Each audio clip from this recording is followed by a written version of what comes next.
a máa kú dédé àsìkò yìí, a kú ìsinmi òpin ọ̀sẹ̀. Ọlọ́run ọba àánú kò ní fi wálẹ̀ nínú ìkẹ́ rẹ̀, yóò dà wá pọ̀ mọ́ àwọn alálùbáríkà ènìyàn. Àmì o, ìròyìn fẹ́lifẹ́li náà ló ń dé sí ojú amóhùnmáwòrán yín láti iléeṣẹ́ wa ìròyìn fẹ́lifẹ́li TV. Lónìí tí ṣe ọjọ́ Sátidé àbámẹ́ta, ọjọ́ tó kẹ́yìn sínú ọ̀sẹ̀, ọjọ́ àkọ́kọ́ nínú oṣù kẹfà ọdún 2024. Fúnmi Adénúgà ni oníròyìn. Síwájú kẹ́ tó gbọ́ ìròyìn ọ̀hún lẹ́kùnrẹ́rẹ́, ẹ jẹ́ ká dé òkè lọ́hùn náà, à ń bọ̀.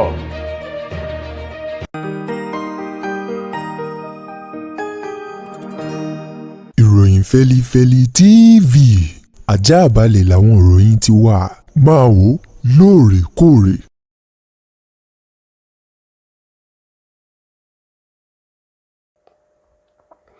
Ẹ káàbọ̀ padà, ìròyìn fẹ́lifẹ́li ọ̀hún rèé lẹ́kùnrẹ́rẹ́. Ọ̀jọ̀gbọ́n kan rèé tó tún jẹ́ àwọn tí wọ́n mọ̀ tì fún tẹ̀dọ̀ lórí ọ̀rọ̀ tó ní ṣe pẹ̀lú òṣèlú, ìbára ìlú sọ̀rọ̀ àti ètò ọrọ̀ ajé ní orílẹ̀-èdè wa Nàìjíríà. Eyín ọ̀jọ̀gbọ́n Toni òun mà ń ló ti sọ̀rọ̀ kan lórí àyípadà orin orílẹ̀-èdè Nàìjíríà tó jẹ́ ti ìdánimọ̀ tá a mọ̀ sí National Anthem tuntun, eléyìí tí ààrẹ Bọ́lá Tinubu ṣe fọwọ́ sí lọ́jọ́rú Wednesday ọ̀sẹ̀ eléyìí tó tẹnubẹ́pọ̀ yìí. Ó ti wá sọ̀rọ̀ kan èyí tó jẹ́ wípé ààrẹ ilé-ìgbìmọ̀ aṣòfin àgbà ẹlẹ́ẹ̀kẹwàá Godswill Akpabio lórí àwọn gbólóhùn kan tó jábọ́ lẹ́nu bàbá òun, eléyìí tí ọ̀jọ̀gbọ́n Toni sọ wípé àwọn ọ̀rọ̀ tí Akpabio sọ yìí ó kù díẹ̀ káàtó. Báyìí ó ti wá sọ̀rọ̀ bóde o. Toni ní bóun ò bá ní parọ́ tan ọmọ orílẹ̀-èdè Nàìjíríà jẹ, ó ní Akpabio tí í ṣe ààrẹ ilé-ìgbìmọ̀ aṣòfin àgbà, ó ní ó nílò láti padà lọ sí ilé ẹ̀kọ́ eyín yálà alákọ̀ọ́bẹ̀rẹ̀ tàbí girama láti lọ rèé kọ́ ẹ̀kọ́ dáadáa sí síwájú sí i. Bákan náà kí wọ́n tún lè kọ́ Akpabio bí a ti ka orin ìdánimọ̀ orílẹ̀-èdè tuntun ọ̀hún, àti wípé Akpabio nílò ọ̀pọ̀lọpọ̀ ẹ̀kọ́ nípa ìbára ìlú sọ̀rọ̀, ọgbọ́n òun òye. Ó ní nítorí pé àwọn gbólóhùn tó ń jábọ̀ lẹ́nu Godswill Akpabio tí í ṣe ààrẹ ilé-ìgbìmọ̀ aṣòfin àgbà, pàápàá jù àwọn ọ̀rọ̀ kan èyí tó sọ lọ́jọ́rú Wednesday èyí tó kọjá yìí, olókù díẹ̀ káàtó wípé àwọn ọ̀rọ̀ náà bí àwọn ọmọ orílẹ̀-èdè Nàìjíríà tí wọ́n bá ṣe ọgbọ́n òun òye àti làákàyè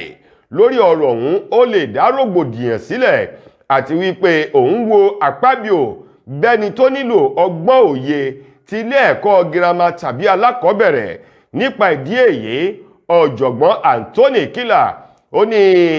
òun yóò fún Godswill Akpabio lámọ̀ràn belenja kan bí òun ò bá ní sọ wípé ọ̀rọ̀ òun pọ̀ o. Ó ní kí Akpabio kó padà lọ sí ilé ẹ̀kọ́ alákọ̀ọ́bẹ̀rẹ̀ tàbí girama, kó lọ rèé darapọ̀ mọ́ àwọn ọmọ ilé ẹ̀kọ́ ọ̀hún kí wọ́n lè tọ́ bàbá òun sọ́nà. Bákan náà kí wọ́n lè kọ́ bí àti ka orin àgbélẹ̀kọ orílẹ̀-èdè Nàìjíríà tuntun èyí tí ààrẹ Tinubu tó fọwọ́ sí o lọ́jọ́ tó pé ọdún kan nínú ọ́fíìsì gẹ́gẹ́ bí ààrẹ orílẹ̀-èdè Nàìjíríà. Lórí ọ̀rọ̀ owó oṣù àwọn òṣìṣẹ́ èyí tó kéré jù lọ báyìí, èyí tó ti ń di fàákàjà láàrin àwọn ẹgbẹ́ òṣìṣẹ́ àti ìjọba àpapọ̀ orílẹ̀-èdè Nàìjíríà. Àwọn ẹgbẹ́ òṣìṣẹ́ Nigeria Labour Congress NLC àti Trade Union Congress TUC lábẹ́ àwọn ìgbìmọ̀ ìṣàkóso ẹgbẹ́ méjèèjì yìí ni wọ́n ti fárígá ò níbi ìpàdé eléyìí tó wáyé fún ìgbà kẹta nínú ọ̀sẹ̀ tá a wà yìí pẹ̀lú àwọn eléyìí tó jẹ́ aṣojú ìjọba àpapọ̀. Ni wọ́n ti bínú jáde kúrò níbi ìpàdé náà, tí wọ́n sì ń sọ wípé tí ó bá fi di ọjọ́ kẹta nínú oṣù kẹfà tí í ṣe ọjọ́ ajé Monday nínú oṣù kẹfà ọdún èyí tá a wà nù rẹ̀ yìí, àwọn yóò gùn lé ìyanṣẹ́lódì tí ó làmìlaka tí ó mì gbogbo orílẹ̀-èdè Nàìjíríà tìtì lórí bí ìjọba àpapọ̀ ṣe kọ̀ jálẹ̀ láti lè mú ìlérí àti àlá àwọn òṣìṣẹ́ ṣẹ o. Gẹ́gẹ́ bí ọ̀rọ̀ ọ̀hún ti jáde látẹnu ẹni tó jẹ́ ààrẹ ti ẹgbẹ́ àwọn òṣìṣẹ́ NLC Comrade Joe Ajaero àti ẹni tó jẹ́ ààrẹ ti àwọn TUC Osifo, wọ́n ní owó tí ìjọba àpapọ̀ fi ń lo àwọn gẹ́gẹ́ bí òṣìṣẹ́ jẹ́ owó tí ò ṣe gbọ́ sétí. Owó ọ̀hún ló kéré jọjọ o. wípé ó jìnnà sí àlàkalẹ̀ àti owó tí àwọn là kalẹ̀ fún ìjọba. Owó tí ìjọba àpapọ̀ ń fi ń lọ̀ wọ́n òun náà ni wọ́n ti gbé kúrò láti ẹgbẹ̀rún méjìdínláàádọ́ta tẹ́lẹ̀tẹ́lẹ̀ 48,000 naira tí wọ́n gbé lọ sí ẹgbẹ̀rún lọ́nà àádọ́ta náírà 50,000 naira. Ní báyìí ìjọba àpapọ̀ ti sọ owó ọ̀hún di ẹgbẹ̀rún lọ́nà ọgọ́ta náírà 60,000 naira. Èyí tí ó jẹ́ ìpè pẹ̀lú rẹ̀ náà àwọn ẹgbẹ́ òṣìṣẹ́ ni àwọn ò lè gba owó náà o kí ìjọba àpapọ̀ kí wọ́n fi kún owó ọ̀hún dáadáa, látàrí wípé láti ìgbà tí wọ́n ti kéde yíyọ ẹ̀kún owó orí epo ní nǹkan ò ti fararọ mọ́ lórílẹ̀‐èdè yìí. Owó náírà ò sì níyì mọ́ níwájú owó dọ́là. Bí nǹkan ti wá gbéwó lérí yìí, wọ́n ní owó náà ó kéré jọjọ kí ìjọba àpapọ̀ kó fi kún. Lára àwọn nǹkan tó túmọ̀ àwọn ẹgbẹ́ òṣìṣẹ́ láti jẹ́ kí ìpàdé náà kó forí ṣọpọ́n lánàá òun náà ni wípé kò sí aṣojú àwọn gómìnà kankan níbi ìpàdé ọ̀hún. Bẹ́ẹ̀ sì ni wọ́n ní àwọn tí wọ́n ṣojú fún ìjọba àpapọ̀ kì í ṣe àwọn ènìyàn tí àwọn fẹ́ rí níbi ìpàdé náà o. Wọ́n ní eléyìí tó wá dùn àwọn jọjọ ní wípé gbogbo àwọn gómìnà mẹ́rìndínlógójì tí ń bẹ lórílẹ̀‐èdè Nàìjíríà làwọn ti ránṣẹ́ sí láti wà níbi ìpàdé ọ̀hún, tàbí kí wọ́n mú igbákejì wọn àti àwọn tó súnmọ́ wọn dáadáa tí ó lè jíṣẹ́ ìpàdé ọ̀hún fún wọn o. Ṣùgbọ́n tí àwọn gómìnà tí wọ́n gúngi ọ̀rọ̀ ọ̀hún tí wọ́n fi ṣí wípé ta lẹni tí sọ̀rọ̀, wọ́n ní kò sí aṣojú àwọn gómìnà mẹ́rìndínlógójì orílẹ̀-èdè Nàìjíríà níbi ìpàdé náà, èyí tó mú kí àwọn ẹgbẹ́ òṣìṣẹ́ kí wọ́n bínú kí wọ́n sì fárígá o. Wọ́n ní bí ìjọba àpapọ̀ àti àwọn ìjọba ìpínlẹ̀ bá kọ̀ láti ṣe ohun tó tọ́, wọ́n ní bí ó bá fi di ọjọ́ kẹta oṣù kẹfà tí í ṣe ọjọ́ ajé Monday, àwọn yóò gùn lé ìyanṣẹ́lódì títí di ìgbà tí ọ̀rọ̀ ọ̀hún yóò fi ní ìyanjú. Ẹni tó jẹ́ igbákejì alámòjútó fún iléeṣẹ́ ọlọ́pàá tẹ́lẹ̀ rí DCP Abba Kyari òun mà ń ló ti rí ìtúsílẹ̀ gbà lánàá tí í ṣe ọjọ́ 21 nínú oṣù karùn-ún ọdún tá a wà nù rẹ̀ yìí kúrò nínú ọgbà àhámọ́ Kùjé èyí tó wà nílùú Àbújá. Bẹ́ẹ̀ bá gbàgbé, Abba Kyari ló ti wà nínú ọgbà àhámọ́ ọ̀hún tó sì ti lò oṣù mẹ́tàdínlọ́gbọ̀n 27 months nínú ọgbà àhámọ́ Kùjé tìlú Àbújá o, pẹ̀lú ẹ̀sùn tí wọ́n kà sí lọ́rùn wípé ó ní ṣe pẹ̀lú ṣíṣe fàyàwọ́ àwọn egbògi olóró èyí tí àjọ NDLEA, àjọ tí ń fọwọ́ ṣìkò òfin mú àwọn tí wọ́n ń gbé ògùn olóró àti lílò rẹ̀, èyí tí wọ́n mú Abba Kyari eléyìí tó jẹ́ igbákejì alámòjútó fún iléeṣẹ́ ọlọ́pàá tẹ́lẹ̀ rí, tí wọ́n sì mú pẹ̀lú àwọn ènìyàn mẹ́rin kan èyí tí wọ́n jọ ń ṣe fàyàwọ́ egbògi olóró náà o lọ́dún 2022. Láti ìgbà náà ló ti bẹ̀rẹ̀ ìpẹ̀jọ́ gbogbo akitiyan Abba Kyari láti gbára rẹ̀ sílẹ̀ kúrò lákàkà iléeṣẹ́ ọlọ́pàá àti àwọn àjọ NDLEA níbi tí wọ́n fi pamọ́ sí o. Òun ló ń bọ́ sí pàbó orí ìtúsílẹ̀ gbà nígbà tí ìyá rẹ̀ kú o, eyín lọ́dún 2022, tí wọ́n sì ní kó lọ síbi ayẹyẹ ìnáwó ìyá rẹ̀ tó kú lọ́jọ́ 5 oṣù karùn-ún tí ayẹyẹ ìnáwó ọ̀hún sì wáyé ní ọjọ́ 22 oṣù karùn-ún ọdún 2022. Eléyìí tó jẹ́ pé síwájú ìgbà náà ni wọ́n ti gba ìwé ìrìnnà Abba Kyari tí àwọn ọlọ́pàá tí wọ́n sì ń ṣe àmójútó rẹ̀. Lẹ́yìn ìnáwó òkú ìyá rẹ̀ yìí ni wọ́n dá padà sínú ọgbà àhámọ́ Kùjé nílùú Àbújá o. Ṣùgbọ́n lánàá òde yìí tí ṣe ọjọ́ Jímọ̀, ilé ẹjọ́ gíga ìjọba àpapọ̀ èyí tó kalẹ̀ sílùú Àbújá o, òun náà ló padà sọ̀rọ̀ wípé gbogbo àwọn gbèdéke àti ìlànà èyí tí wọ́n là kalẹ̀ fún Abba Kyari láti lè tẹ̀lé síwájú kó tó kúrò nínú ọgbà àhámọ́ o ló ti mú ṣẹ lánàá, tí adájọ́ sì dá ẹjọ́ rẹ̀ wípé lẹ́yìn gbogbo àyẹ̀wò àti àlàkalẹ̀ tí wọ́n là kalẹ̀ fún Abba Kyari, òun ló ti mórí bọ̀ tó sì ti tẹ́ pẹpẹ gbogbo ohun tí wọ́n béèrè lọ́wọ́ rẹ̀ báyìí. Wọ́n ní nípa ìdí èyí, bẹ́ẹ̀ ẹ̀sìn bá ti mọ ẹ̀sùn rẹ̀, wọ́n ní kì í pẹ́ lórí ìdọ̀bálẹ̀ o. Ilé ẹjọ́ yìí wọ́n ní ó ṣí Abba Kyari sílẹ̀ kó máa lọ láyọ̀ àti àlàáfíà, nígbà tí àwọn oníròyìn tí wọ́n béèrè lọ́wọ́ ẹni tó jẹ́ agbẹnusọ fún ọgbà àtúnidá àtúnirọ̀ lórílẹ̀‐èdè wa Nàìjíríà tí wọ́n fi ìlú Àbújá ṣe ibùgbé eyín ọ̀gbẹ́ni Adamu Duza òun náà fìdí rẹ̀ múlẹ̀ wípé lótìtọ́ àti lódodo Lábà Kyari ló ti mú gbogbo àwọn gbèdéke tí wọ́n là síwájú rẹ̀ múṣẹ ó sì ti kúrò nínú ọgbà àhámọ́ Kùjé tó ti lọ sílé rẹ̀ láti lọ darapọ̀ mọ́ àwọn ẹbí rẹ̀ láyọ̀ òun àlàáfíà. Ọwọ́ àwọn àjọ Àmọ̀tẹ́kùn ẹ̀ka ti ìpínlẹ̀ Ọ̀ṣun ló ti rọ́wọ́ tó arákùnrin kan ẹlẹ́wọ̀n tẹ́lẹ̀ tó rí àánú gbà ṣùgbọ́n tí orí rẹ̀ tó sì tún takò tó jẹ́ wípé ajá rẹ̀ ó ti padà síbi èébì gẹ́gẹ́ bí wọ́n ti sọ arákùnrin ọ̀hún eléyìí tí orúkọ rẹ̀ ń jẹ́ Tajudeen Ridwan ohun mà ló jẹ́ wípé nínú oṣù kẹta ọdún èyí tá a wà nù rẹ̀ yìí lẹ́yìn ọdún mẹ́rin tó ti wà nínú ọgbà ẹ̀wọ̀n ni wọ́n tú sílẹ̀ kúrò lọ́gbà ẹ̀wọ̀n wípé kó máa lọlé rẹ̀ láyọ̀ ohun àlàáfíà kó má sì padà lọ sí àwọn ìdí ìwà ìbàjẹ́ èyí tó sọ di èrò ẹ̀wọ̀n ṣùgbọ́n Tajudeen Ridwan ó kọ̀ jálẹ̀ láti gbọ́ ọ̀rọ̀ àmọ̀ràn eléyìí tí wọ́n fún un. Wọ́n ní nínú ọ̀sẹ̀ èyí tá a wà nù rẹ̀ yìí ní Ridwan ló darapọ̀ mọ́ àwọn ènìyàn nínú mọ́ṣáláṣí kan ní ìsàlẹ̀ Ọ̀ṣun ní ìlú Òṣogbo láti lọ jí àwọn nǹkan tí wọ́n ń lò gẹ́gẹ́ bí gbohùngbohùn sáfẹ́fẹ́ èyí tí wọ́n fi ń kírun àtàwọn ohun èlò owó iyebíye nínú mọ́ṣáláṣí ọ̀hún tó ń bẹ ní agbègbè ìsàlẹ̀ Ọ̀ṣun nílùú Òṣogbo.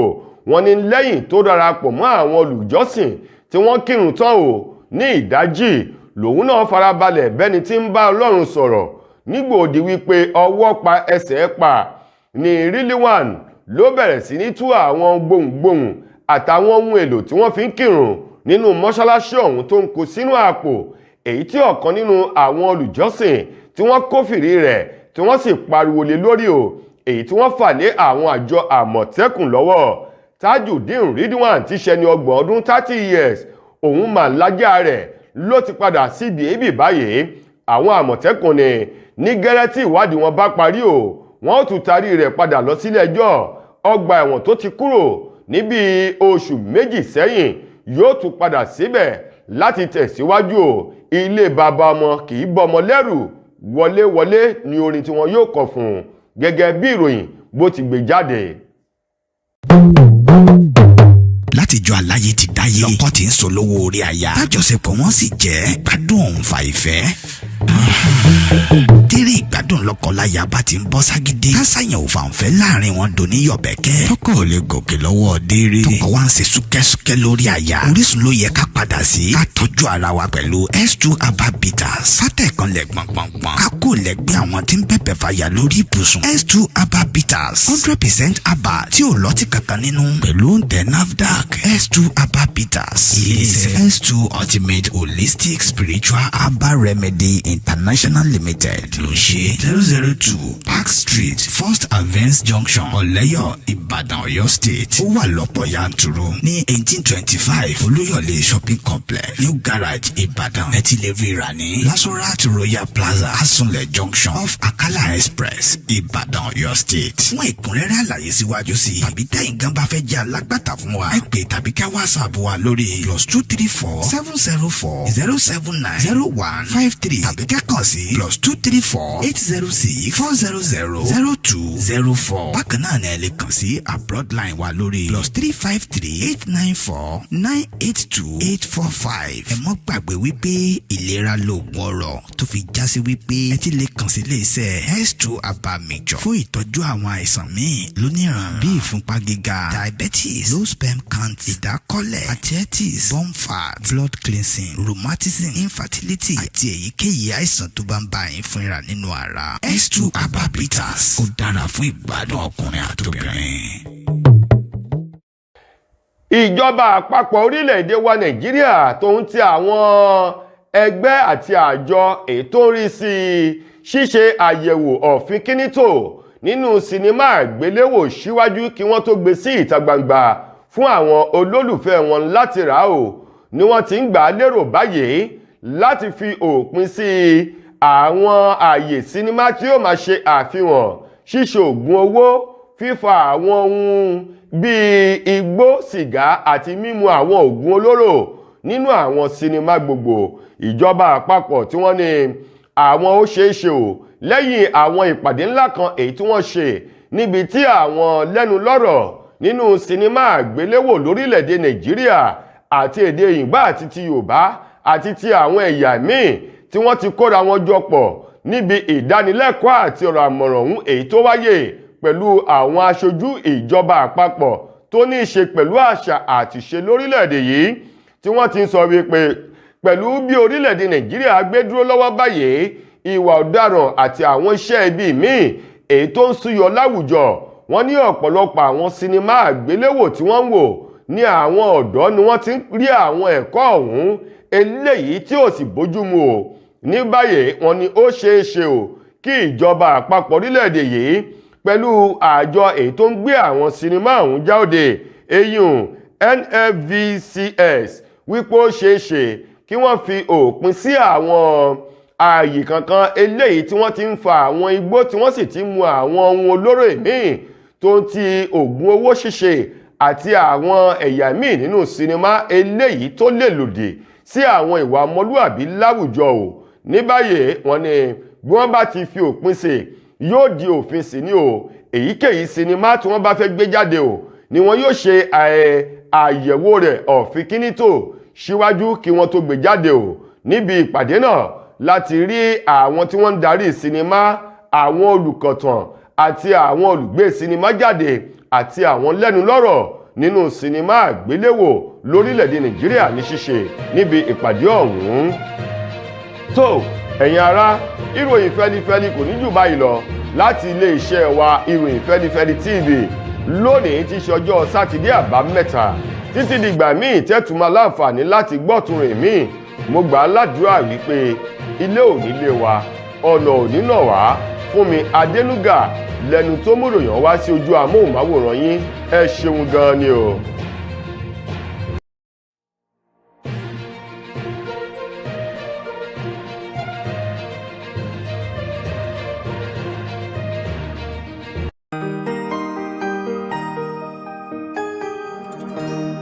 Ìròyìn Feli-feli TV àjààbálẹ̀ làwọn ìròyìn ti wà máa wò lóòrèkóòrè.